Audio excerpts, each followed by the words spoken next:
going to do an intro because it said recording starting.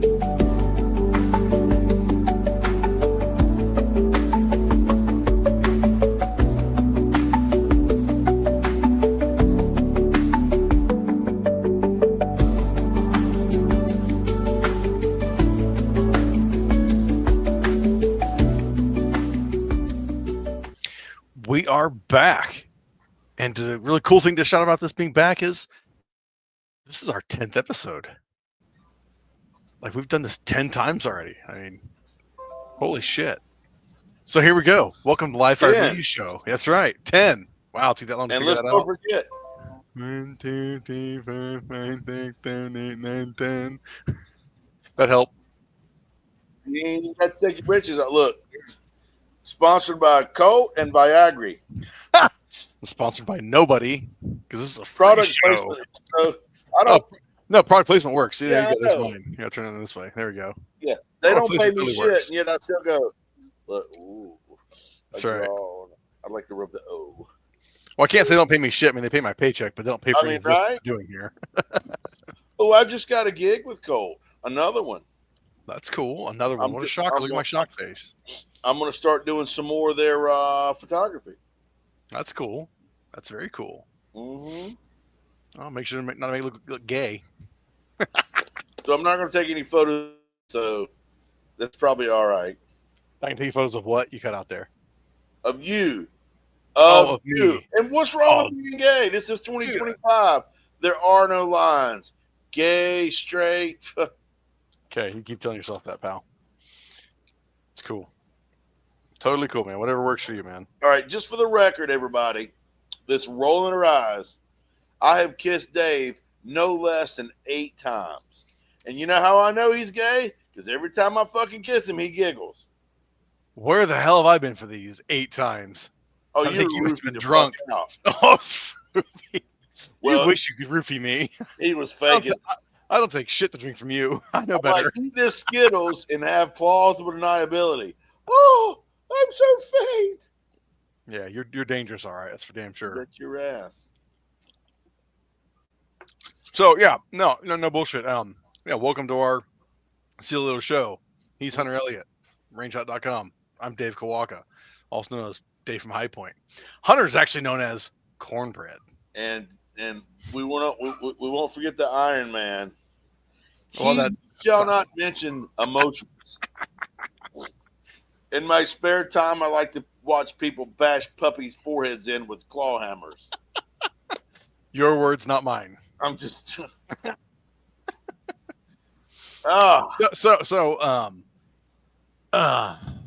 Turning this whole thing into an actual podcast, dude, way more work than I've ever anticipated it being. I'm glad you got to do it. So a buddy of mine told me a while back. He pointed me to a program I've been. Oh, god damn it! Trying to get my window set better. So I'm like, it looks like I'm looking at you and not like over here to the side. I'll go to the side for information. But a buddy told me about a website, and I'm not gonna.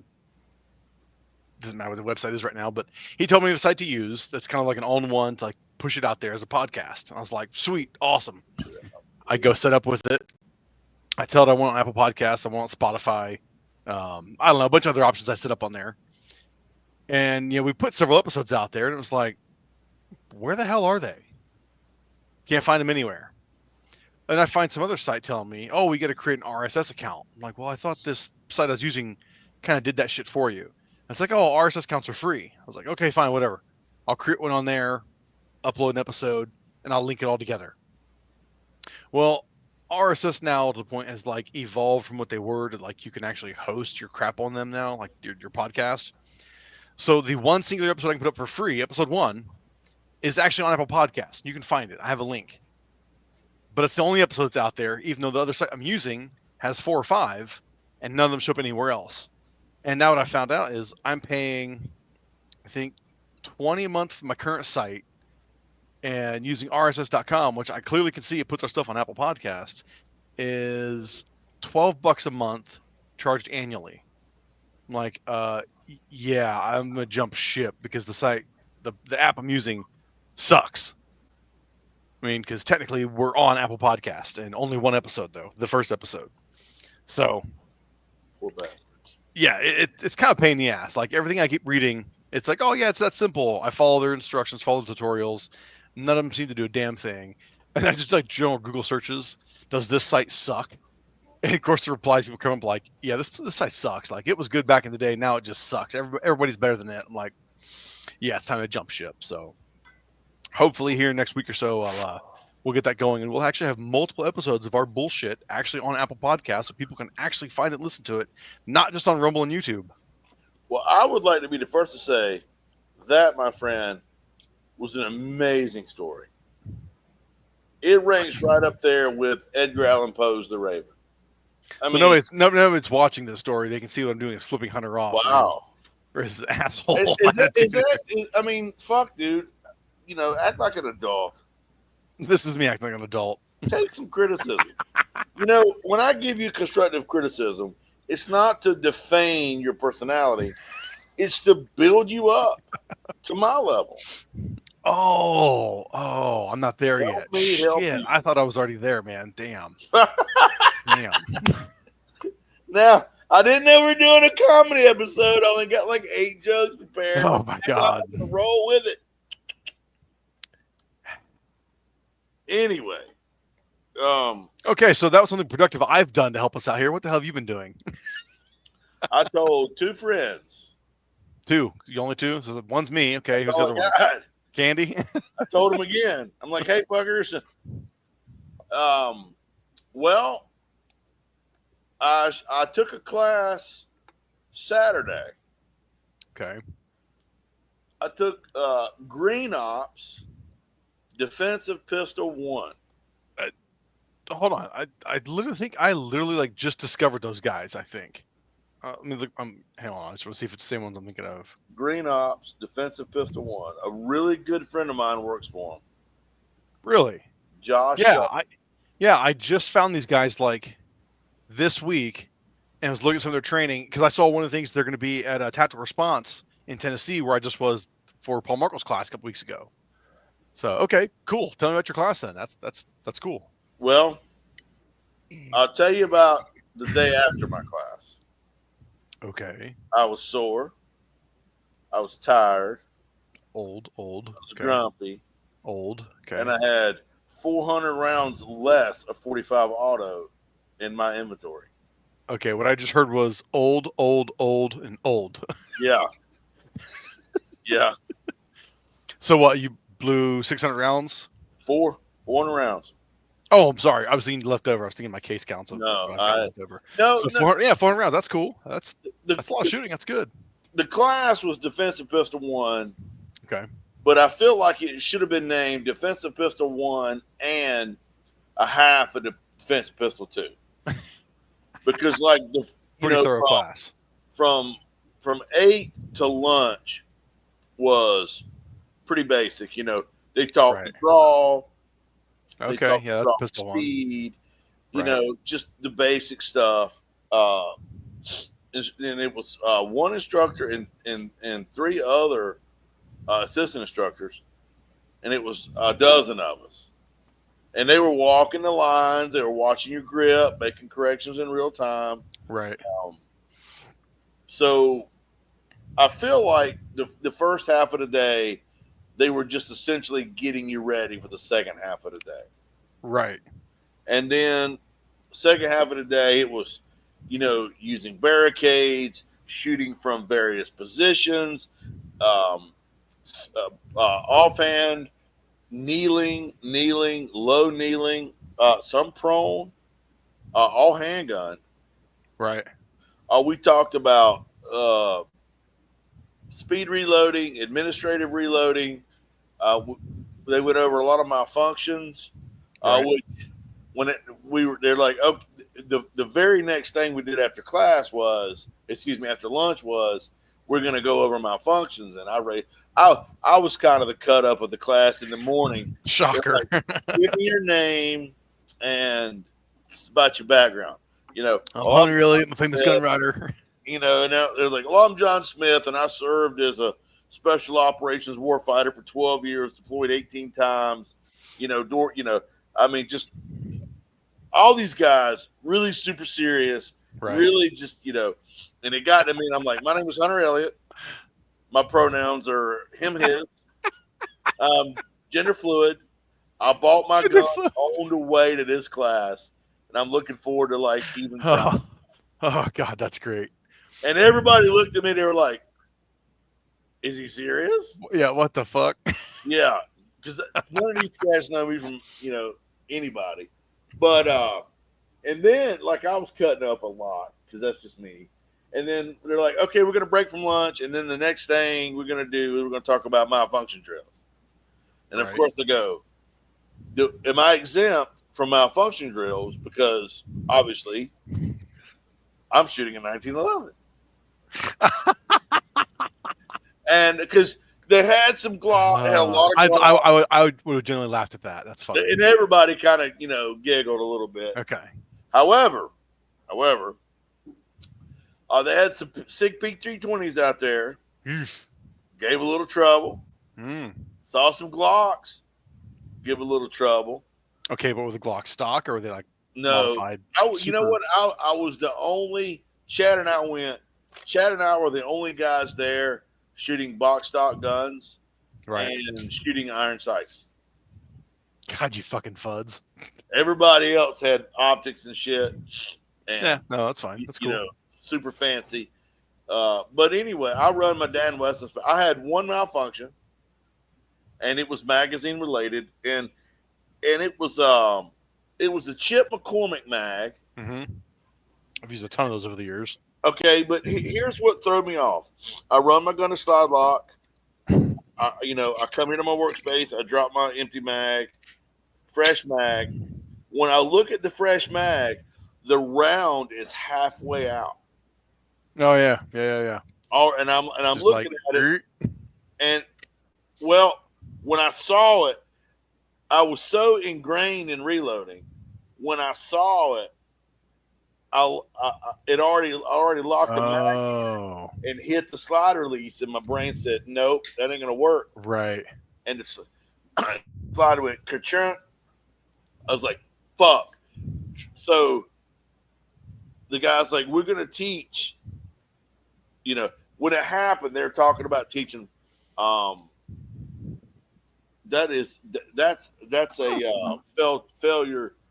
Was it failure to extract? I don't know what that malfunction. Yeah, I'm trying to double feed. Yeah, I was saying you probably get a double feed out of that if it was. So I hit the damn magazine release, stripped the mag out. When I stripped the mag out, the slide went home. I saw that other round roll out of the magazine. Well, fresh checkmate mag, boom, went. That was the only malfunction I had all day, and then immediately I took that mag and I put it in my bag in my back. And then we broke for reloading. I took that magazine, I put it in my range bag, and I didn't use it anymore that day. Do you typically mark your mags, like number them or make an identifier? Well, this is the only Chip McCormick mag I've got. Oh, okay. And it doesn't have a dimple on the follower, which I should have known. So what I'll probably do is either take a hammer to it, or I'll see if they make a rebuild kit where I can get a follower with a dimple and then a spring. Right. In general, though, do you typically mark your magazines, to identify them? No. See, I did in the past. I think my last several newer ones, I think I've marked my VP9 mags only because several guys I shoot with run VP9s as well. So I put DK on my initials. But I've quit marking them like 1, 2, 3, 4, 5, 6. In the past, it seemed useful. Like if you had an issue, I think maybe like one gun, one magazine. I knew it was like the number 6 magazine gave me an issue, so I always put it like if I shoot USPSA comp, maybe like the first mag I put in to charge the gun, then kick it out, put it away, and grab the next mag in to like be topped off. That's the only way I'd use that magazine rather than just throw it away because I'm cheap, But yeah, anymore I've not really marked many of my mags much. If I get what I'm gonna do is what I should have done already. I'll probably do tomorrow. I'll call Wolf tomorrow, and I'm just gonna order a dozen plus 15% mag springs. Right. And I'm going to change all the mag springs because I've had that pistol for. Which one was it again? Which Dan Wesson? Dan Wesson Specialist. I've had that gun for 4 or 5 years now, Yeah, so you and shot I've it a good shot bit. it a lot, Yeah. and I've never changed the recoil spring, and I've never changed any mag springs. And you should be changing your recoil spring every couple of years, probably every year. Do you think years? Or do you think actual like rounds through it though? Rounds through it, but I shoot that gun a lot. Right. I'm probably a couple thousand rounds a year through it at least. So I've got a bad habit. If I've got a gun, I put that many rounds through it. Rather than changing springs, I probably just typically buy another gun. Oh shit. I mean, Okay. it's no bullshit. It's not intentional, but like just kind of how like life has kind of worked out. You know what I mean? I would like to have another Dan Wesson specialist, but I can't picture that one off the top of my head. I'm sure it's a good looking gun. it's my favorite 1911, and as far as feature rich enhancements, all kidding aside, and I'm a FUD motherfucker. We can't argue that. Okay, it's nothing crazy looking. That's just like a modern 1911, but like Yeah, but nothing crazy. They run really nice night sights. Mm-hmm. The front night sight has got a yellow dot on it. Like it was an excess sight, maybe. Right? I don't know who makes them. It's factory. Got a big, like, when you're looking at it in the daylight, the front sight's got a big old white dot on it. But then when you cut the lights out, that great big old yellow dot turns into a great big old bright yellow, or excuse me, in daylight it's bright white. Right. In low light, no light, it's bright yellow. Right. In the rear sight, at the center of the U-notch, has a green night sight. Like just a line? No, just a dot. Oh, dot. I So think in low light, excess, no or is that light, somebody else? It sounds familiar. you can stack the dots. Right. And because the front sight is yellow and the rear sight is green, it's really easy to differentiate them. I gotcha. And let me tell you something, man. You know what? I'm going to tell you something I think I learned from this class. Go for it. And I had a change of heart. Okay. So we went through a lot of strong hand and support hand shooting. Right. They talked about if you get hit, you get hurt or whatever, and you have to transition. Right. So, you're on your strong side, something happens, and you've got to get your pistol to your left hand. Yeah. I did, of course, now, Dave, I always, I try to spend about 10% of my range time with single hand. Now, when I shoot, single-handed or one-handed, I cant the gun. So yep, same thing. Yeah, you're not straight out, you're canting right. it. And not going ghetto, but here, if anybody's watching, it's canted like that. But people, when you twist your arm like that, you're torsioning your muscles. When you put it on a 45, you're not torsioning. Yep. Torsioning. So, I was here, and that's the first time in my life I was very thankful for an ambi safety. For the ambi? Because it's got an ambi safety on it. And I'm right. Right, but when I was left-handed, I could. Oh, sorry, I forgot. You're talking when you're left-handed. I got you. Yes. Yeah, I'm sorry. No, it was me. I was still thinking right-handed, one-handing it. I forgot you were talking about, Yeah, they're like, okay, we're shooting. Like, okay, you'd pull your arm out, like your arm is injured. So then you have to take your support hand and grab your gun. Right. And strip it out of your right hand. Yeah. And then commence shooting. Right. And I'm like, and I'll, then they'll be like, okay, stop, safety on if you, and I could snap the safety on with my down. And I thought, all right, the ambi safety is, it's actually pretty damn good this is strictly a duty gun. So regardless of that, so I'm going to say for the most part, then you're a fan of just the strong side safety on 1911, the typical left. Yeah. Okay. See, I've always liked the ambi just because in that kind of same sense is one, what's it hurt to have it? I see no issue with it. But yeah, two, if you got to change hands, you could still engage a safety 1911, which you should be if you have 1911. You should be using that damn safety. If you're not using the safety 1911, you're wrong. Agree. Like when we were shooting, So the way I run my gun, I carry in condition 1, Right. and so I didn't cheat myself, and 80% of the class was drawing from the holster. Yep. Everything was drawing from the holster. We had a handful of drills that were from low ready, and so every time I draw, I'm sweeping my safety off, and then when I'm Right. holstering, I'm locking my safety on. Yep. So I mean, I've been drawing and shooting 1911s long. For me, it's very intuitive, and Yeah. I did really well out of the 12. Now there was 2 guys there that were gamers, Right. and they had the rig. They had the rig Sure. and the nice, double stack striker fired, you know. But I would say out of the dozen guys, at the end, we all shot a qualifier Right. that scored us.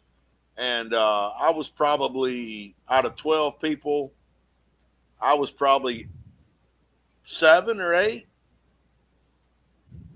Nice. Let's say 7, Yeah. conservatively 7. And I'm guessing because I didn't look at everybody's score. Sure. But the instructor come up when he scored my target. I was only it was a IDPA target, Mm-hmm. and now the qualifier was at 357 and 25 yards. Right. And when they scored my target, I was down 4 Mm-hmm. out of 50 rounds, iron sights. And then one of the instructors scored my target, turned, and he goes, "Iron sights, 45 auto, fucking good job, man," and give me the fist bump. And I was like, That made your day, didn't it? it made me feel good. He's like, "There's some big ass holes in that target." I'm like, I use a 45 because it gives me better of a chance to cut the line and get the higher score. All right, gamer. Yeah, no, that sounds. You did a lot of similar things we did in student of the guns class. That was a martial application of pistol. Very, very similar with what we're doing. Only it was a 2-day class. So I think I'd say our first half of our day was the initial orientation, and the rest of it was going pretty. I won't say balls out, but going to much deeper things. But same thing. We did a like final test exam at the end.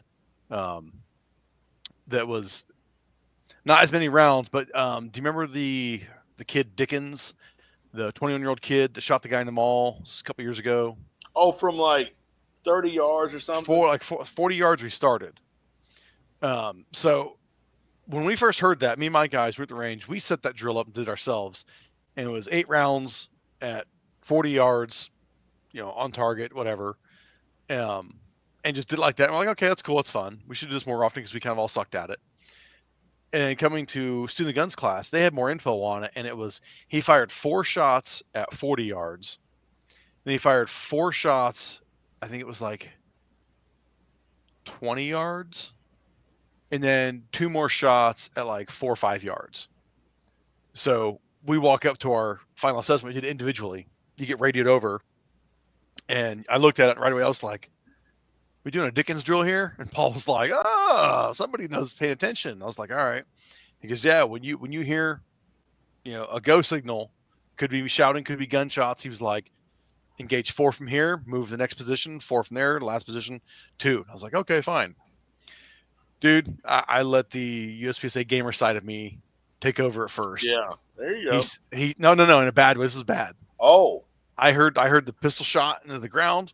I yell stop. I step over, draw my gun, and I was like, look at it, and it was like 1, 2, 3, 4. I can sprint it up to the, we'll say it was 20 yards, 20-yard line, and it was 1, 2, 3, 4. Ping, ping, ping, ping, ping. I heard the steel, and I went, oh shit, that steel was loud. I did not hear it back at 40 yards at all. I'm like, fuck. Oh. It's like, okay, whatever. Round to the last position, 2 rounds, ping, ping, super fast. And Paul comes walking up. He says, how'd you do? I went, I didn't hear a single steal from 40 yards. I let speed take me over and start slinging lead. And he goes, you dropped 3. I was like, oh, okay. So in the midst of firing 4 shots, one of them, by second or third hit, but because I was firing shots so fast, I didn't even hear the steel ring. Like a dumbass. I was like, okay. He goes, so you got 7 out of 10 hits. And I went, all right. It's not my best performance, but I'll take it. It's 40 yards. And 2 other guys in my class did the exact same thing I did. And then 3 other guys in class scored a perfect 10. And the all commonality was when they heard their signal to go, they took their time. And that's what kind of Paul says. He goes, I don't run a timer in this class. He goes, well, at what point did any of you think you had to go fast? And I immediately was like, oh, it's my own call training scarf you want. Me from used to doing USPSA, that buzzer goes, I go. All of our I missed because of me. All of our drills were not timed, but we shot 2 competitions, one right before lunch and one at the end of the day, or I say qualifiers. Right. And then we had probably about, after lunch, I'm going to say 50% of the drills, they did put a timer. Which, don't get me wrong, I like a timer. A timer does induce stress, and I get that. But at the same time, too, in the case of our qualifier, me and 2 other guys, we put our own stress on ourselves to go fast, thinking we had to. And we really didn't. When the whole point is, you got to think you're in the mall, you're drawing that gun, and you might have more time than you realize to get that engaged, that your sights on target before sending rounds down range. There could be people out of the way, Whereas I basically heard the shot, so it was like ping, ping, ping, ping, ping, Right. And I should have slowed down a little bit, And but again, I completely acknowledge that's my screw up, my bad from doing competitions and being too ingrained into the shot timer shit, So we did a FBI qualifier. And I know I've done it, but it's been a long time, so I'm not that familiar anymore. I scored a 92. I think I have that. I think Drill Index has that qualifier, I think. And, I tell you where I shined. Yeah. Over the guys with the high capacity guns. Okay. One of the stages in the FBI was you had to shoot 2, or you had 2 rounds in your magazine. You shoot 3, reload, shoot 3. Right. And so I'm used to 7-8 round magazines. So sure. I can reload that 1911 like it's fucking second nature.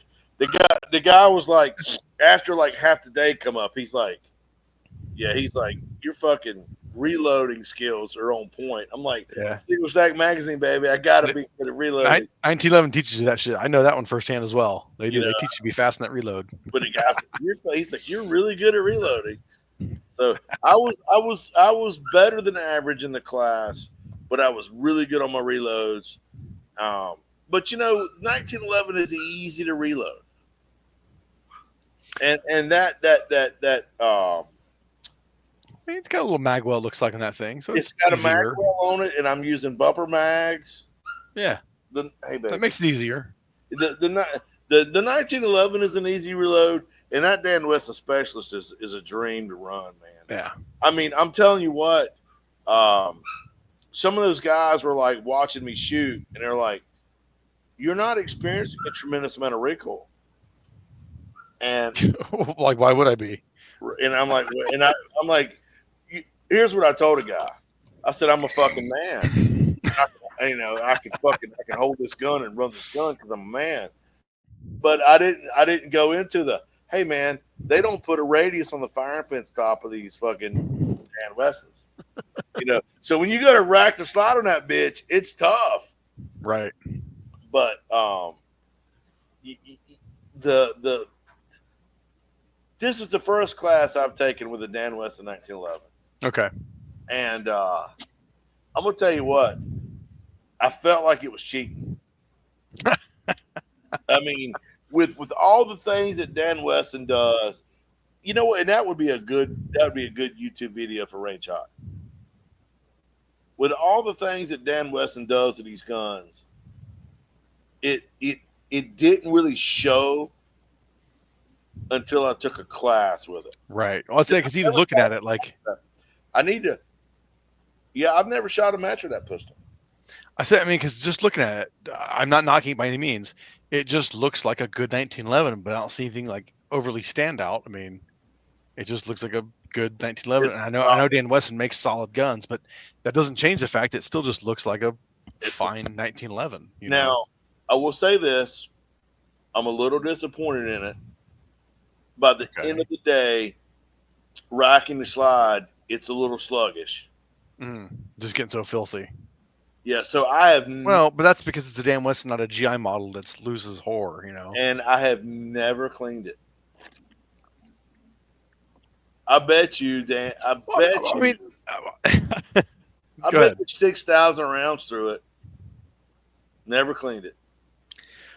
I mean, even you and I have talked about though, like, people talk about 1911s, how they jam up and they can't handle all this crap with a Glock can, whatever. It's fucking bullshit. It is bullshit, but it's also because you got guys don't know what they're talking about. They're taking a stock Glock, which is nothing wrong with that. It's a perfectly fine gun. It's a great service pistol, great.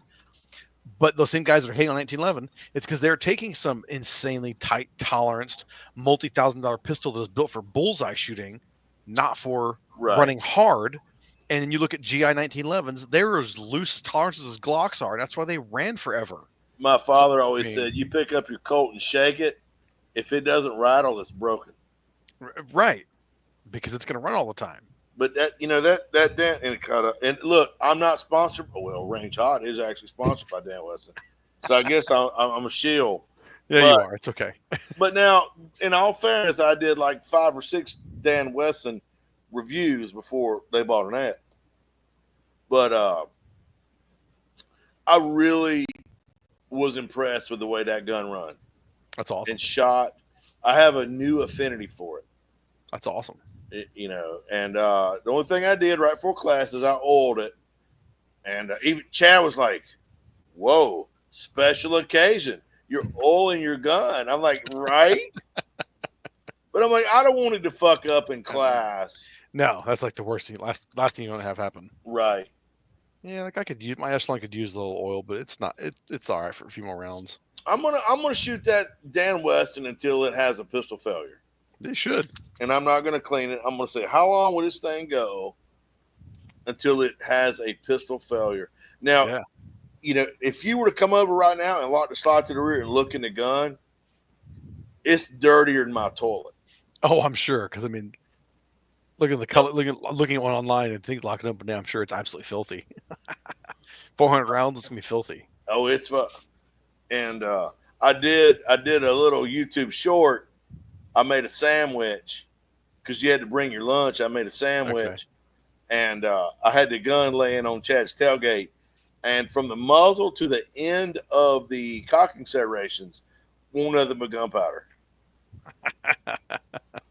Like it just was gray. But yeah. Well, let me ask you this. Like I said, I recently just discovered Green Ops. Green Ops. So you clearly get a good time with the class. You had a good time? Yes and no. It was. The instructors were great. The instruction was great.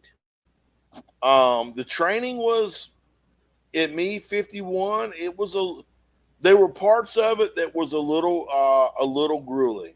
Not like we had like. Okay, let me ask this: was that because it was more of a refresher for you at this point? Physically demanding. Physically demanding. So, you were that wore out. Yeah, and now they did say, look, if you've got back problems, hip problems, knee problems, right? When the instructor says, like for example, one of the drills, they put a target, they stack 2 barrels. This is cover.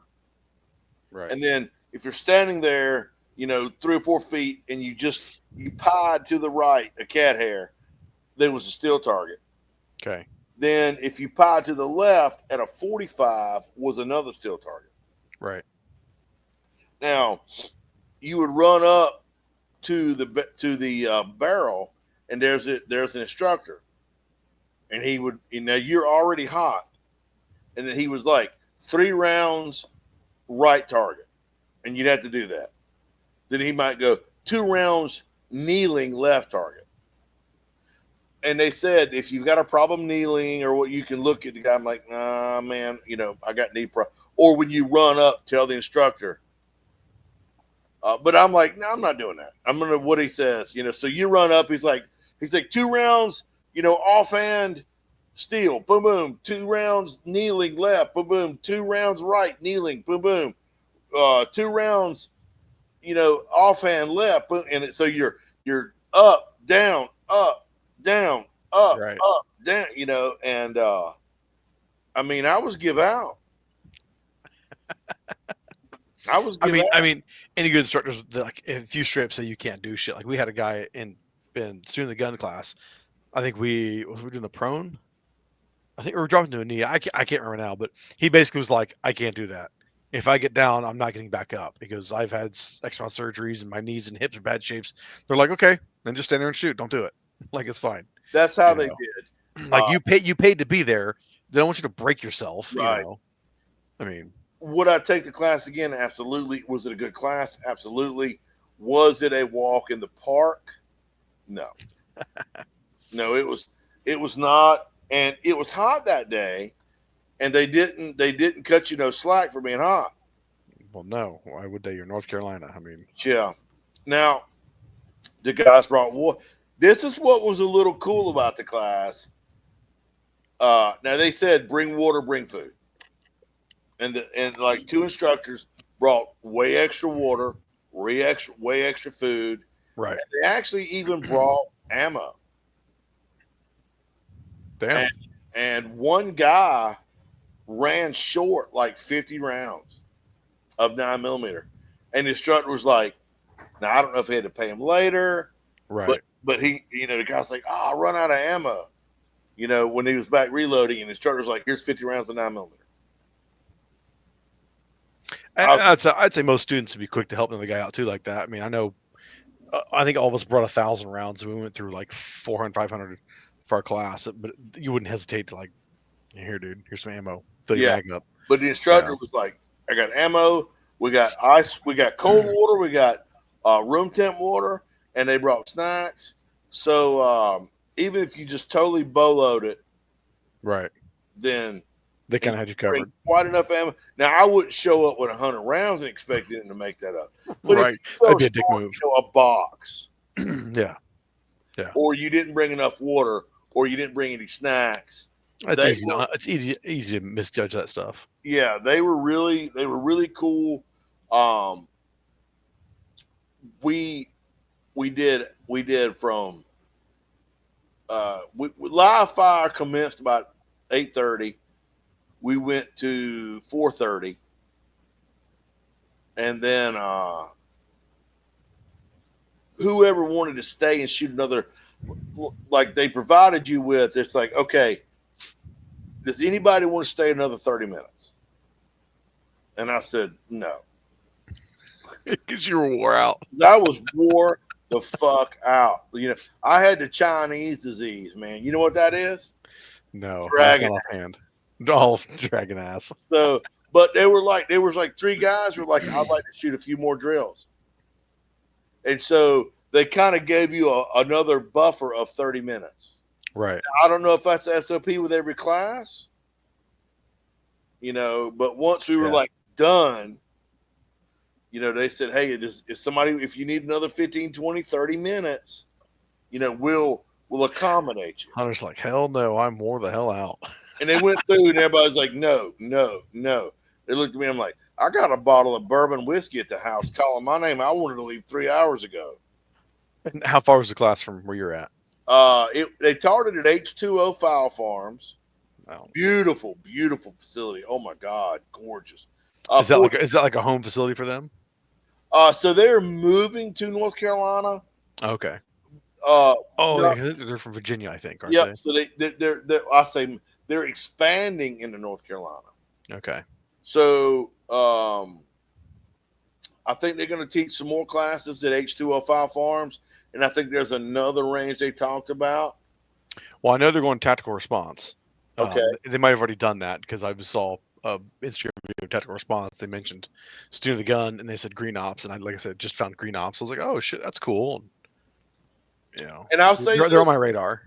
All their instructors were like the primary instructor, Delta operator, trained with Pat McNamara. Mm-hmm.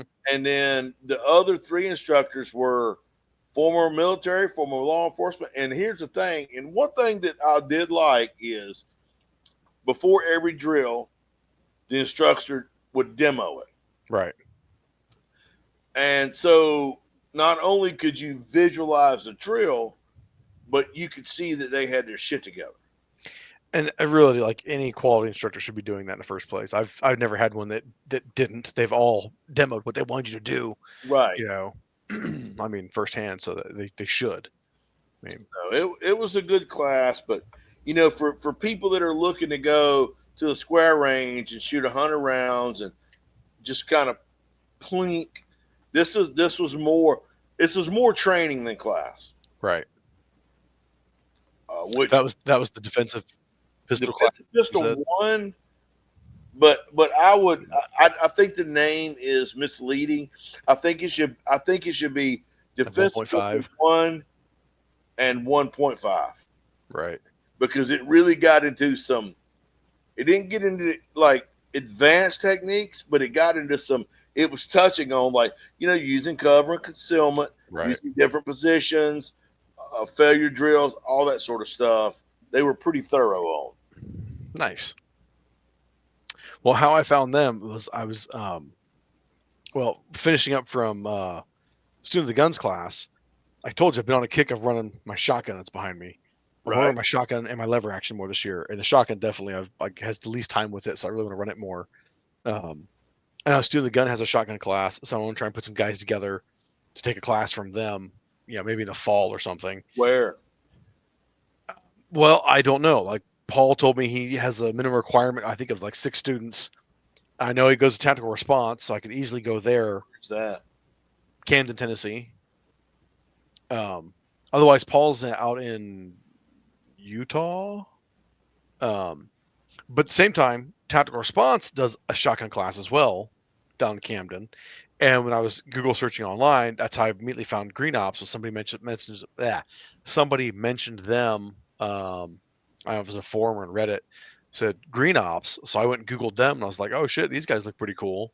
Yeah. And did it wasn't a deep dive by any means, man, but did a little bit of homework on them. And then I saw that they're going to be tactical response. I was like, okay, if they're going tactical response, that tells me they're a pretty credible class. It really is. Their shit is together. I'm not sponsored by them.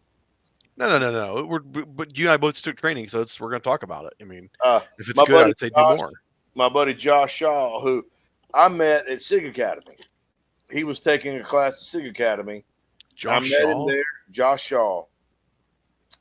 And is that familiar? Have you arranged an introduction before or something? Maybe. I don't know, man. Just sounds familiar. Dark hair, dark beard. He's a grandmaster USPSA. It doesn't ring a bell, but I know I've heard the name though. And anyway, he and I made friends. It was a 2-day class at SIG Academy. We hung out. We go to dinner. He and I just, sometimes you make friends like you and I. Yeah, you hit off with somebody, and it clicks pretty good. And he came down, and he's been in a few of my reviews. And so he reached out to me. He goes, "Hey, man." He was an instructor for the State Department for a long time, and then he goes, "Hey man, I'm working for Green Ops full time." He goes, "Would you be willing to come take a class and do a write up on it?" Nice. He's like, "Now I'm not asking you to do a good or bad." He goes, "Take the class, be honest. If you hate it, say you hate it." The only problem is it kicked your ass. Yeah, Josh I think he's a tough son of a bitch. I wouldn't want to. I mean, now he don't weigh about 150 pounds, but I don't know that he might crawl up one side and down the other. Well, so here's main thing I've been getting at though, since I found these guys and they offer a shotgun class as well. Do you want to do their shotgun class? Was that a yeah? Yes, absolutely. I do. Okay. I mean, because it looks like they've got Intro defensive shotgun clinic, 5 hours. Defensive shotgun class, 8 hours. And I feel like it was pretty affordable too. Like, cost $295 plus additional range fee of $20 a student per day, payable cash. Okay, so $300 for 8-hour class. That's not hateful. I mean, it's really not. There's so many classes that they're all $600, $700, $800, $900,000, which I get it though, man. Especially those guys, that is their job to train you all that. But at the same time, that scares people off, and I look at it going, okay, $300 for the class, fine. Now I've got to still, gas of travel, hotel, food, all that crap in. Ends up becoming an expensive ass thing when I'm not then taking my wife and kids on vacation, which is just as important as doing training. But so when I find shit like this, it's $300. That's way more like, oh hell yeah. And I've taken a lot of classes, and I would say this is in the top 2, 3. Nice. That says a lot. It's I mean, it's right up there with, I took a 1911 class at Range Ready, which is an amazing facility. And I would say this is equal as quality. And you know what? It's now here again, I'm a FUD. And so, I'm all about gunsight. Right. The sun rises and sets at gunsight for me. And this will scratch my gunsight itch local. Right. And right. That's huge. That's huge. That's huge. Yeah. I shit you not. Well, it's funny. So, like, again, I'm on this whole shotgun kick. We briefly talked with Paul and the Student Gun guys, or I'm sorry, Paul, Student Gun, and the Tactical Response guys about shotgun. Ever so briefly, because I was like, it's piqued my interest. I want to do it. And he was talking about, well, look, like, your workspace, bring it down in. We do the same with the shotgun. He goes, we don't do this offhand, your strong hand reloading shit, which is like 3-gun wise. It's all still fire control. Right. And loading. You're 1 by 1 by 1 square right here in front of you. Which I was like, okay, that's cool because, I've shot a lot of shotgun in my life. I've done nothing class-wise, nothing combative-wise. Everything I've done shotgun's all been either sporting clays or 3-gun. And when 3-gun stuff, if I was running the 870, I think I was still rolling it over and I was trying to do the whole, like, 2-shell, shuck it in bit. And if it's been with my KSG, obviously you can't shuck them in like that, but that's been it. Zombie 3-guns where the pacing is completely different. And I can take my time to like roll the gun one way or the other. And I was letting go of the fire control. And I feel like I've already developed myself that with a shotgun, I don't have a problem letting go of my primary hand to load a shotgun. So going to a class and be forced to do it with my left hand is going to be fun and suck at the same time. Right. Because I've already been conditioned to doing a 3-gun style. Speaking of 3-gun style, I actually 3D printed and made a 8-round shell caddy. Look at that. So you just pull them out, so you can shuck them in. It's spring, so you can see it. Where'd you spring loaded? What's that? How'd you make the spring loads? Pretty easy. So I found this guy's model online. It's only semi-focused, isn't it? So I've got little neodymium magnets up in here. So the magnets will hold the rounds in. Pretty good. And I've got a bolt with a nut and springs. I cut the 2 centimeters down here, so they're all spring loaded then. Wow. Now the only reason it's blue and gray is because I ran out of gray filament and had to switch over to blue is what I had, so it's 2-toned blue and gray. I love it, man. But now, is this like combat shotgun application? Absolutely not. This is totally like 3-gun shit. And it's the design comes with the slots there for belt mounting. So, yeah. And I've taken again coming back to tactical response. I think I talked about this the last time we were on. When we were laying down prone pistol shooting, because I had my med kit was right in the small of my back. And it's just funny being at tactical response. James Yeager, I remember years ago, he said, "Don't put the med kit in the small of your back. If you get knocked down, you're gonna fuck yourself up." So as we're laying down, if we're laying flat on the ground, my hips, pelvis was like this because of that med kit. So I actually moved it now. Small on my back is now empty. Hold my battle belt up. So that's small on my back. With my med kit, so it's right behind my pistol, which is fine. But what happened with that, right behind my pistol, was my loose lever action pouch. This guy right here. So now I've moved this to my old Safariland. This is my what do you call it? Not single stack, but it's single stack. But limited 10. That's what I used to run and for USPSA with the 1911. So I took that off of there, and now I'm actually going to reinvigorate this rig, and I think I'm going to put this shotgun caddy thing on here on the belt. Nice. So I can do. I mean, again, like I said, is this more like competition-based setup? Sure, it is. But No rider review for it. For what? This thing For that I your printed? shotgun caddy. Sure. I never thought of it. I think you should. I just built the damn thing and didn't even think about that. I think that's brilliant, though. You put it through, you printed it, made it work. I mean, yeah. Could I have actually bought something? But the fact that I have a 3D printer, why not make it my damn self and see how it works? You know. I mean, I didn't think you were smart enough to do anything like that. Okay, so again, not counting say printer filament because I have this shit. $20 in hardware. That was it. Wow, what are those? Probably a couple $100. Man, I was gonna try and go look for them, and I would say on the cheap side they're probably $50-$60. Okay. You know? So I mean, yeah, if you have the means to make it, sure you can do it cheaper. You know, but that's kind of the thing with 3D printing. It's like if you have the ability to make it, why wouldn't you just make it rather than buy something else's? But you know, yeah, no, I'm gonna try it out this weekend. My buddy and I run some shotgun this weekend. So I should probably get a new shotgun. Man, you do you, boo. Like you said, you want to run a shotgun class with a pump. I mean, okay. I'll run it with a pump. I don't give a shit for no autoloader. No. Let's back up here. Let's use our thinking cap. Be logical here. You just told me this 8-hour 1-day class kicked your ass. Mm-hmm. Okay. And part of it, legitimately, not cracking your balls or anything, is because you're older. So if you think you're going to do an 8-hour plus class running shotgun all day, dude, a pump's going to fucking kill your shoulder. I deserve it. Well, I'm gonna run it with a. But here's the thing, and here's the thing. I favor pump. Yeah. And so we took a lunch break. Guys were giving me a little bit of shit about carrying a night. You're like, oh, you brought your 1911. That's really cool, by the way. I wasn't trying to interrupt. I just hold up, show it off. That's all good. Guys like, oh, you run your 1911, yada yada yada. And I'm looking at the guy. And his gun is this far off of his side, in a magnetic holster with an optic, and I'm like, "That's your concealed carry rig." Guys like, rig's off a little bit, but yeah, right. I mean, I'm like, "That's your concealed carry rig." What do you throw that on and trench coat it?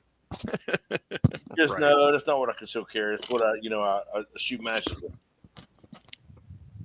Okay, this class had a lot of great information. And a lot of it would pertain to shooting matches, I'm sure. But it's called defensive pistol. Right. So why wouldn't you bring what you carry? And a lot of times I carry that specialist. Well, and okay, so were you rocking it inside the waistband holster, or are you wearing your high-speed gear belt rig? No, I was wearing my high-speed gear. Okay, I'm not judging. I was going to say, because our class, same thing. Is because they said each my brain just quit. Drill is going to be 20 rounds. Right. So you need more magazines. So 1911, it's a lot of reloading. Normally, when I'm concealed carry, I'll carry my specialist and I'll carry a mag or two. Right. But so I'm not fiddle fucking around. I just put my high speed belt on. Sure. For the mag carriers. Sure. And I had a dump pouch in my back, so I could carry a bottle of water or mags that fucked up. Yep. Or heads I severed. And that's kind of some shit we talked about too. So I was running my rig. So I've got this is for the echelon. So I've got a Safariland holster on it.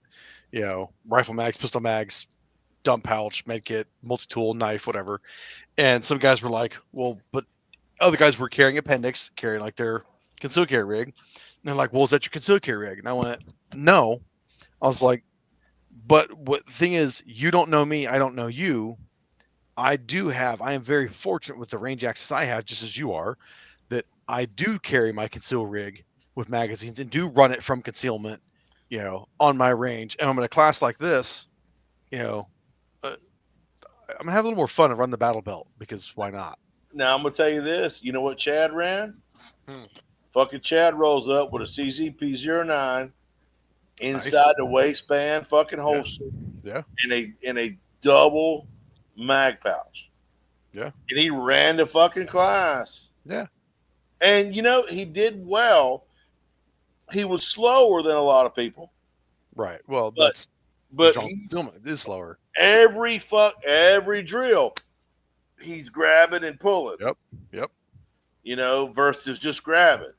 I two guys in our class, same thing. Were running their carry rigs, and the rest of us were, strong side belt mounts. I mean, Mm-hmm. yeah.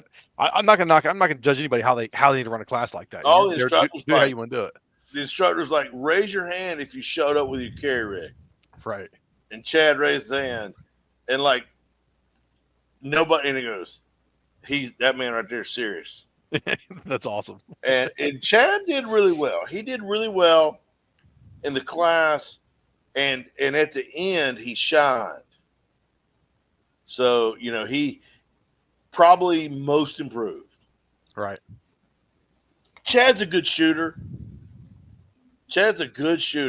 But you get him in front of people, or you get a timer around him, and the wheels try to fall off. Shit.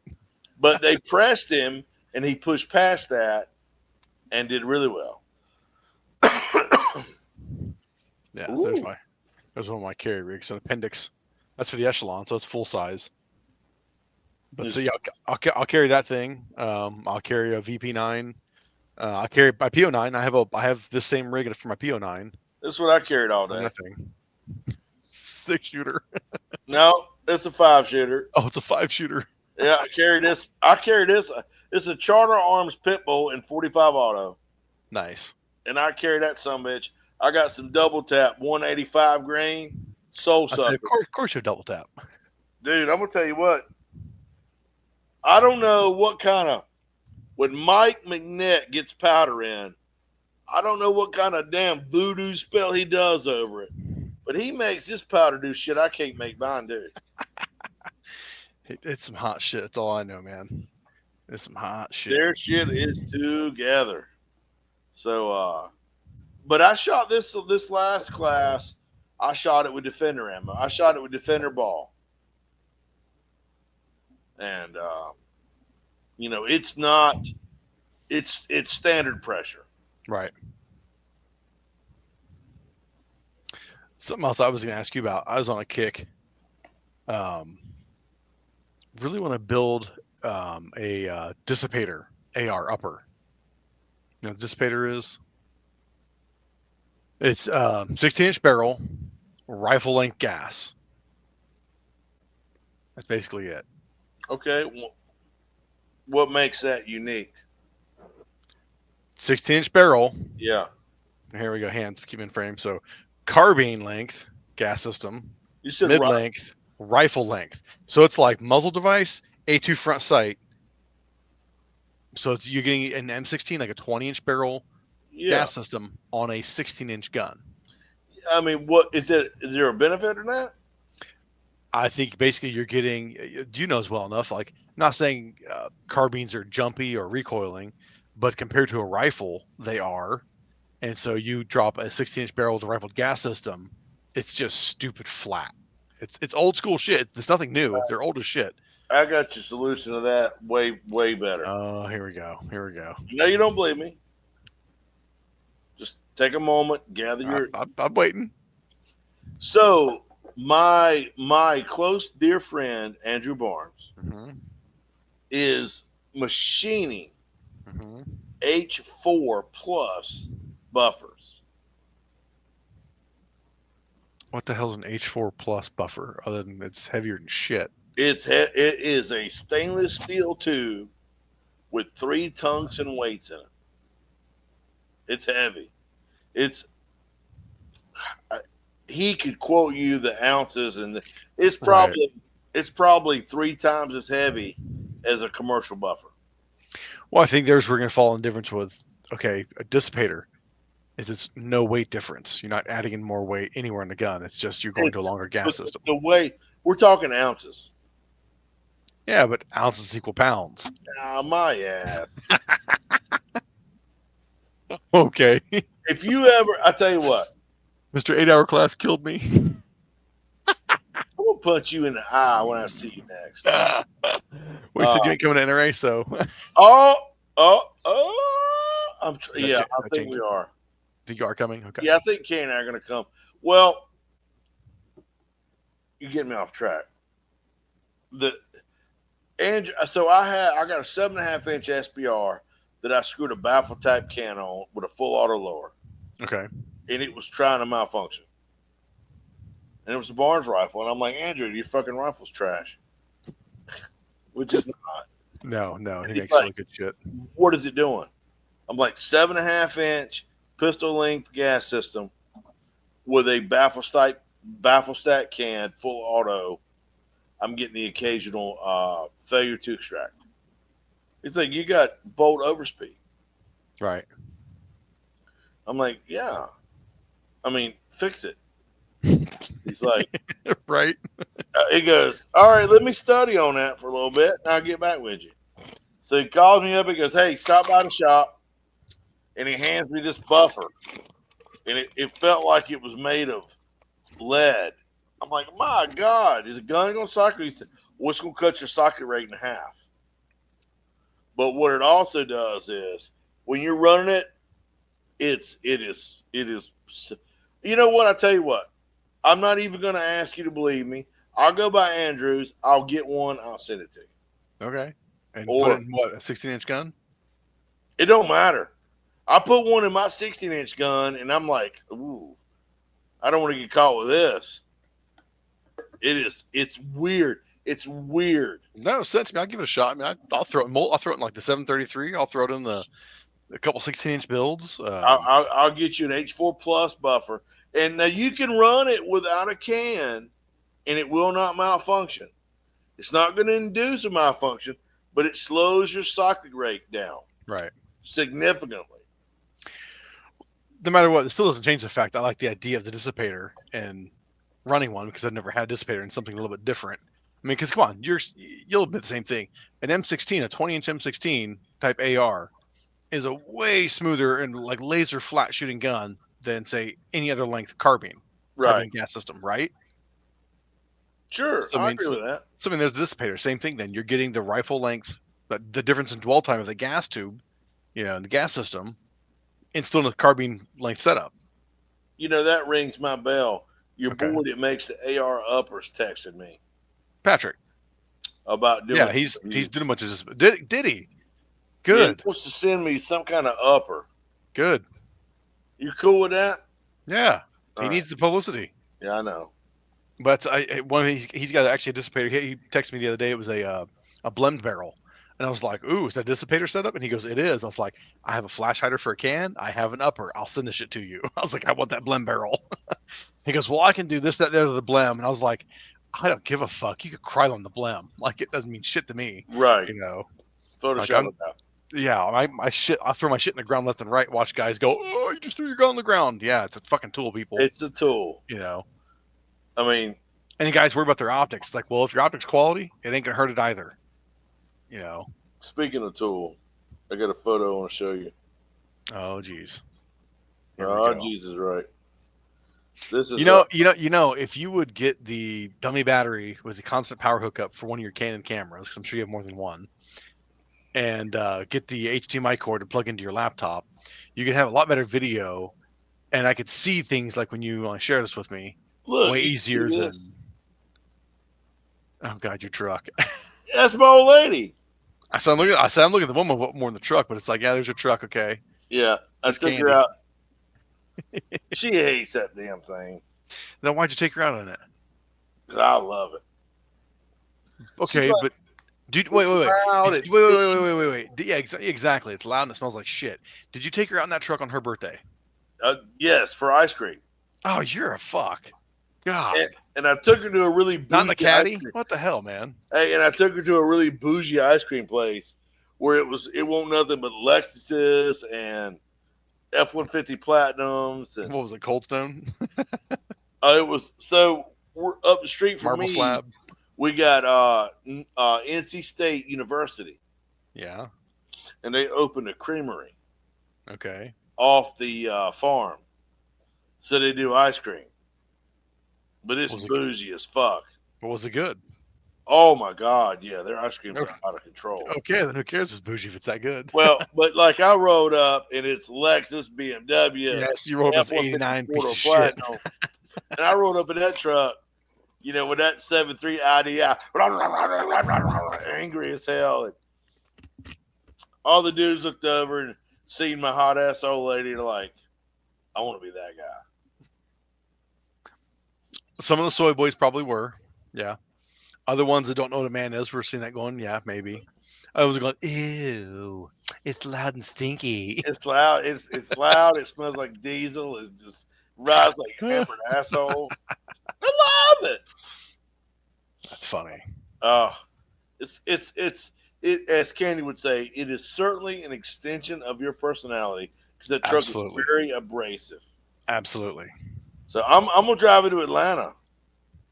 No, you're not. Yeah, it don't cost you in diesel. No, you're not. Granted, you could drive to Atlanta and you won't get stolen. Be safe ride. It's the 5-speed.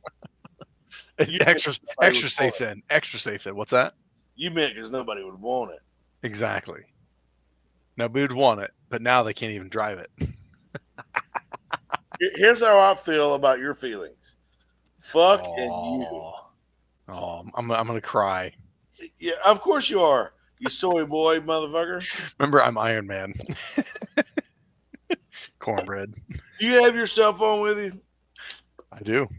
All right. Why don't you call me real quick just so we see where we're at with this?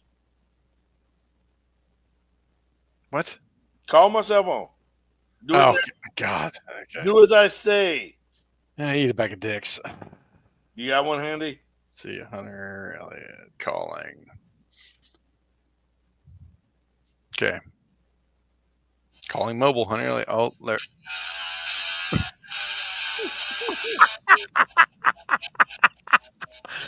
I am Iron Man. Fuck that guy. That's fucking awesome. I'll take it. You earned it. You're heartless fuck. I'll take it. So here's a funny one. So I've been spend some time. What are you drinking there? Inexpensive mezcal. Don't discount inexpensive mezcal. Okay. Monte Lobos is primo. Monte Albans is not bad. And it's got it had the worm in it. Yellow? It did have the worm in it. Well, the worm was like kind of just more of a that's it. myth about it being actually good or bad tequila. No, the worm is for it's like marketing. Cheaper mezcal.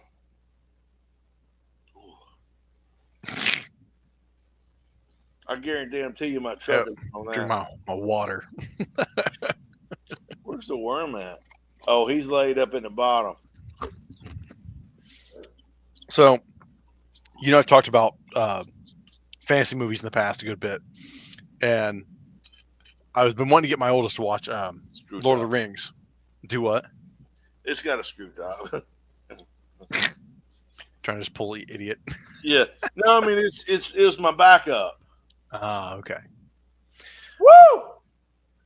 But no, so I want to get my oldest kid, get him to actually sit down and watch Lord of the Rings because those movies are awesome. But before that, I was thinking of getting him to watch some older stuff because I feel like if he watches Lord of the Rings, anything afterwards, it's older, he's going to watch it, think it's boring and it's old and it's just not as cool of a movie. Right. So Saturday, was it this past Saturday? It was. We actually watched two. Watched one early in the morning. I watched Ridley Scott's Legend with Tom Cruise and Tim Curry. Tim Curry is the big red-horned Lord of Darkness. Oh, Lord have mercy. Yeah. Yeah. I bought it on Blu-ray because I hadn't seen it forever and wasn't streaming anywhere. Man, visually, the movie is still super badass looking. Not Tom Cruise. Tim Curry looks fucking awesome as that role. But the movie as a whole, it's fucking boring. Yeah. Like nothing happens. Like nothing. It's just like, oh, I don't remember this movie like being a lot of just cool pictures that kind of moved a little bit. I watched something the other day. What was it I watched? That the Dukes of Hazzard. I started rewatching the Dukes of Hazzard, and I'm like, and it's good. You're talking the original show. Yeah. Yeah, it's okay. good. I can't But say I've seen that forever. it's pretty damn corny. Yeah. You know, Some things like yeah. Like I said, Legends still look good, but just it was boring. now I'm gonna tell you what is I can still watch the Dukes of Hazzard, and Okay. I got to suspend 15% of disbelief. Okay. Okay. And it's you ain't gonna fly an 070 Charger and land it and drive it. Okay. But I'm gonna tell you, brother, and everybody listening right now, do this. What is unwatchable as an adult right now, and it pains me. Go for it. 18. Oh, really? Yeah, I've not watched that one since I was probably a kid either. Okay, so I started back watching 18, and when they made a rivet gun out of like hairspray and rubber tubing and a nail gun that would accurately shoot 40 yards, Oh my god. I'm like, because it had like a scuba tank hooked up to it. Sure. Lots of pressure that in. With this rubber tubing and to a nail gun, and it was a rivet. I was like, oh, the very first one, Murdoch breaks out of the mental institution by getting trash bags and tying them to like a wheelchair and filling them full of hot air from a Oh my god. hair dryer. It floats out of it. Wow. And I remember, I watched that with my mom. I'm like, and he's got all these trash bags tied to his wheelchair or whatever. That's like an acting cartoon, man. Hot air from a hair dryer. And then I watched that. And I'm like, this is fucking asinine. And then like all these memories come back of my dad watching this, going, "Son, this is stupid. Bullshit." And I'm like, "Shut up, Dad." Right. That's funny. Dude, some things really do. I mean, yeah. I continue on. So like I told you, we watched 2 films Saturday. We watched Legend, and the other one we watched in the evening was Willow with Val Kilmer. So they had Maverick in the morning and then Willow with Iceman with Val Kilmer. He liked Willow a bit more. Willow's a little more actiony, and he was way more entertained with Willow than Legend. Which Willow was good. I get it because Willow was good. Like I think it kind of got a bad rap. I still enjoyed it. It was cool. Yeah, Mad Mardigan. And dude, Warwick Davis, Willow. He was 17 years old. He made that movie. Did you know they did a TV show, Willow, at Amazon? No. They did a TV show. It was on Disney Plus. Apparently, it was like absolute garbage. Disney Plus completely pulled it from the streaming service. It was that bad. And did it went to Amazon? No, it's Disney Plus show. Where'd Disney owns it. I didn't see it at Disney Plus. Maybe it was advertised on through Amazon, but it was a Disney Plus show. Maybe I watched it at Chad's house. We watched like the first 1 or 2, and but it had the original. Warwick Davis was back in it. Yeah, but nobody else. And it was god awful. That's all I heard. It was absolutely terrible. We watched the first 2 episodes. Just remember that it's always just the movie. Then there's no show. It's just the movie. Right. That's how I feel about Clerks. There was Clerks and Clerks. God, we got over that one. It's funny. It's funny how some shows, things like that, you can go back and watch them. Like, Star Trek, man. Back in the day, I didn't like watching the original series. My dad, I thought it was cheesy and boring. Now I can go back and watch it just because everything we get now. Amazing. Well, no, it's not amazing. It's not amazing. I think it's amazing. It's not amazing, but the writing of so much stuff today is so bad that every cheap, low budget effect of old school Star Trek, you can forget about because the writing is so much better and good storytelling. You're just like, I think good Star God, Trek man. is amazing. To contrary to popular belief, what anybody's going to fucking roll their eyes at, William Shatner's an amazing actor. Mm-hmm. And Yeah, I think people that like say he's not are full of shit. I mean, and seriously. and you know what I liked about Star Trek was Captain Kirk didn't put up with shit. He didn't. Motherfucker, like, you're encroaching on the Enterprise. We come in peace. Okay, we'll stop there. We're coming in peace. Are they close? Spock's like, Captain, they are 6 leagues closer. Blast them. A league is 3 miles. And I'm fucking around. You know what? Captain Picard was like, Worf's like, Captain, they're stabbing Troy in the eye. Perhaps Okay. that's their Don't be bad mouthing Captain Picard. Don't even do that shit. No. You can like got shit on you can like Kirk more. There's nothing wrong with that, but don't be dog shitting on Captain Picard. Picard is a pussy. No. Yes. No. Yes. No. Dude, he's all right. Let me ask you this. Quick question, real quick, like a rabbit. How many times did fucking Picard get assimilated? Goose egg. 0. No, Picard did get assimilated once. Right, because he's a pussy.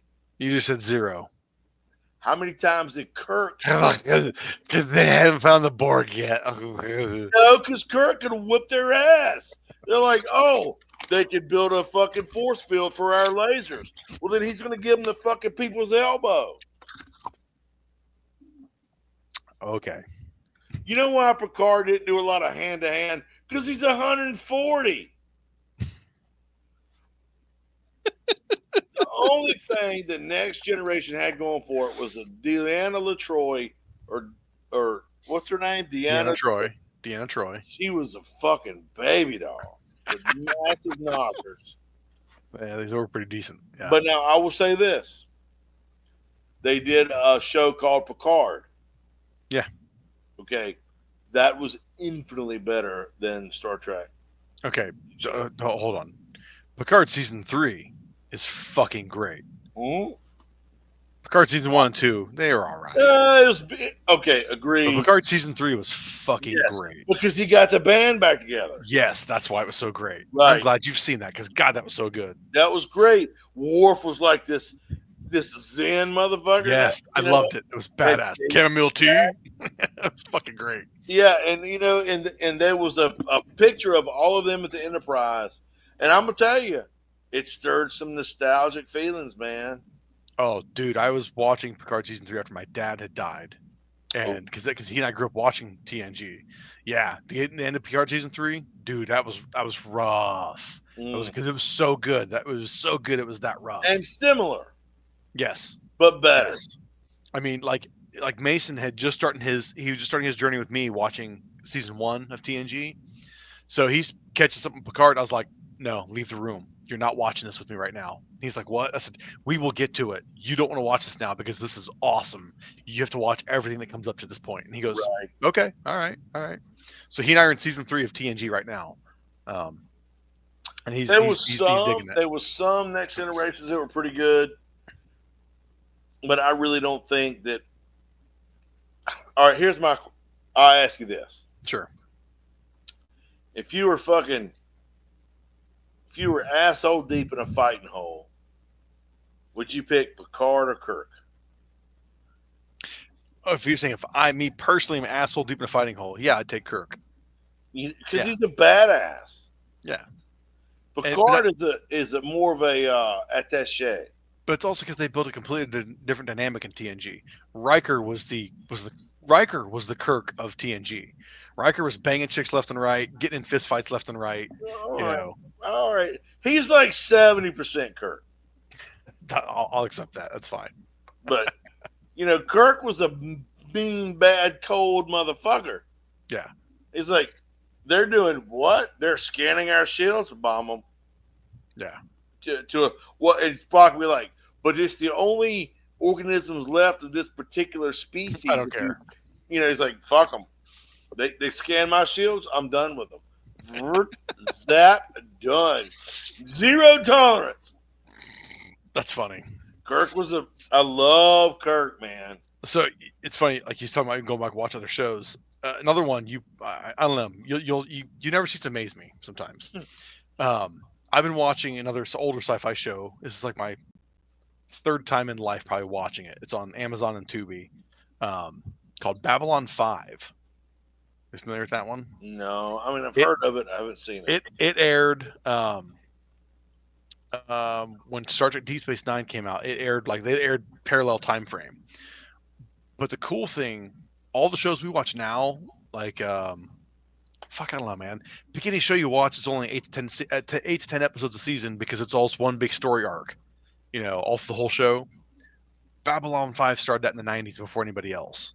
No shit. Yeah, they were the first ones to really do that. The guy came up and was like, "Hey, I'm going to build a show. It's a 5-year show. It's not 7, it's not 8, it's 5 years. I can tell a complete story in 5 years." And he did. And it's a cool. I think I got into it because it was a little bit. It was alternative enough from Star Trek, where Star Trek's always like I like the fact that Star Trek shows humanity like at its peak. Like we've continued to be great people. We're out in the stars. We're doing good shit. Babylon 5 is a little more like, yeah, we're out in the stars. We do some shit, but we're pretty fucked up still. We fight amongst ourselves. We kill amongst ourselves. But it's a different level. It's like a darker, grittier. But it's low budget as shit. That's okay. But damn, it's good, dude. It's really good writing. One of my favorite sitcoms or shows. You're gonna roll your eyes. Candy turned me on to it. Community. You ever watch Community? No, I know of it. I've never seen that. You have got to watch Community. Is that from some of the same people that did not Office Space, The Office and shit like that? Yeah, similar. Okay. Man, it is it's very complicated. It's simple to watch and easily enjoyable to watch for the moron masses. Right. But it's someone of my level of intellect appreciates the depth. See how I complimented myself? Uh-huh. You, however, part of the moron masses will appreciate the surface. Oh, okay. And it has Chevy Chase is in it? Chevy Chase, baby. I'll be damned. Chevy Chase is in it, and he does a fucking phenomenal job as being an asshole. 6 seasons of it. 6 seasons in the movie. NBC. Yeah, I do know of it, but I know I've not seen it. It was, I think, Candy, our third or fourth date, I spent a night with her. And, yeah. All on Netflix? But, it's currently unavailable. Fuck you. She was like, Candy she's got a really, really good filter for finding good shit to watch. Okay. And so she says, "Have you ever seen Community?" I'm like, "Never heard of it." So she busts out her laptop. We were in her room. Bed was made, but a little messy. She drags the laptop on her. I'm thinking she's gonna fire some pornography. Fine, she did. You're such a fun. And we watched like a bunch of episodes of Community. And I was like, we watched like 1 or 2, and she's kind of kissing on me and like honing in, and I'm like, "What? Is there another one?" So we watched like 5, and then I took her to the moon. Right, baby? No, love that. No means yes. Community. Yeah, there was a great long while there. I'll say I didn't watch TV, but I got pretty burnt out on most everything that was on TV. So like sitcoms, I didn't watch them. Like I watched Friends in its entirety. Like when Friends and Seinfeld ended, I was kind of like, I'm kind of done. I hate Seinfeld. Is that okay? That's okay. I mean, it's stupid, but I enjoy the shit out of it. Let me tell you something about, because Candy loves Seinfeld. Oh, it's hilarious, but it's okay if you hate it. I hate it because you know why? Jerry and Elaine and all those motherfuckers, they are cock-sucking asshole bastard fucks. Yeah. They're pieces of shit. They're all pieces of shit. Yes. The waste of humanity. Like that's the worst of humanity. Like we watched a couple seasons of it, and I'm like, and I looked at Kenny, and I'm like, these people are shit. And Kenny's like, I know. That's what's funny because I'm not. But you didn't have any humorous laughs out of their misery, and them like, okay. You know what it was? It was kind of like watching a fucking tractor trailer full of cows wreck. You're like, I'm gonna watch this shit, but it's gruesome. Okay. Yeah, I mean, I fucking hated Seinfeld. Hated it. I clearly. mean, Kramer had some funny bits. I like Kramer. Yeah. Because he didn't take himself too serious. Jerry Seinfeld, they should have ended every episode with him getting the shit kicked out of him. Because he was a pompous fucking piece of shit. And I'm going to accentuate my opinion, the knife hand. Fuck him. What a dick. Sorry. Woo, you touched a nerve. Over a TV show. Good God. Dave, I'm sorry. Damn. Woo! Just a whirlwind of emotions. Wow. To the Mezcal and Seinfeld. Holy shit, that's a lethal combination. Yeah, bet your ass. That's all right. Katie will calm me back down. Yeah, she's low. It's her birthday still. Happy birthday, baby! Wait. You said you went to dinner last night. That's why we didn't do this last night. I didn't record because it was her birthday. Was her birthday yesterday or today? My mom went to the beach today, and Mom took us out last night for her birthday. Ah, but her birthday is today. Her like official birthday is today. Oh, well, fuck, dude. Let's wrap this up and get the hell off of here so you can spend the last little bit of the evening with her then. You sure? Yeah, so we've been on for an hour and a half almost, so yeah, we can just be done. Happy birthday. Look, Dave's birthday present is more time with me. Thanks. I'm so excited. All right. Are you sober enough to tell people where to find you at? You can go to, let's see, probably the best is don'ttouchme.net. Dear God, please don't go there. I hate Seinfeld.org. Oh my God. Dave is my boyfriend.us. So in other words, people can find you at rangehot.com and all your social links. Rangehot.com, baby. Oh my God. And just follow me and find me. It's livefire-media.com. All right, man. This is episode 10. Hey, 10 episodes. Question 10. Go. Oh, God. How What? many would you charge me to swap names? Because Livefire is way better than Range Hop. No. All right. We can just work on collabing more. How's that? Fair enough. Okay. Kirk All will. right. Well, all right. Till next time, brother. All right, my friend. You know I love you like he's my sister. Peace out, man. Later, brother.